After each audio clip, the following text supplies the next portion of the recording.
அன்பான இறைமக்களே, உங்கள் அனைவருக்கும் அன்பின் வாழ்த்துக்கள்.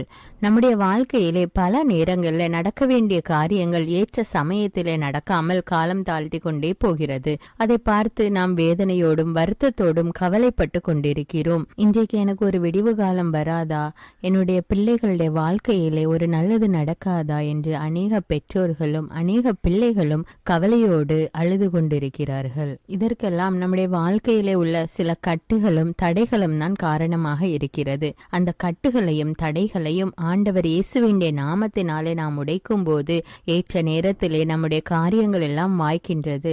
நாமும் ஒரு ஆசீர்வாதமான வாழ்க்கை வாழலாம். நாம் எப்பொழுதும் ஜெபமாலையில் ஜெபிக்கின்ற நம்பிக்கை அறிக்கை ஒரு வல்லமையான ஜெபம். அந்த ஜெபத்தை நீங்கள் தினமும் 9 முறை 33 முறை என்று ஜெபித்து வரும்போது அநேக கட்டுகள் அவிழ்க்கப்பட்டு விடுதலை கிடைக்கிறது. இன்றைக்கு நம்முடைய வாழ்க்கையிலே அல்லது நமக்கு தெரிந்தவர்களுடைய வாழ்க்கையிலே இருக்கின்ற கட்டுகள் உடைய வேண்டும் என்று மன்றாடி 33 முறை நம்பிக்கை அறிக்கை, அதாவது விசுவாச பிரமாணம் ஜெபியுங்கள்.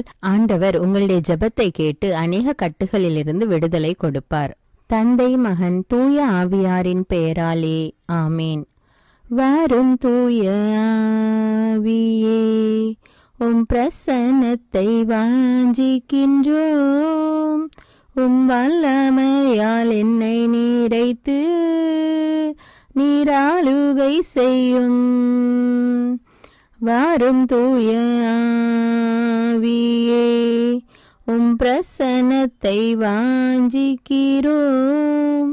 உம் வல்லமையால் என்னை நீரைத்து நீராளுகை செய்யும்.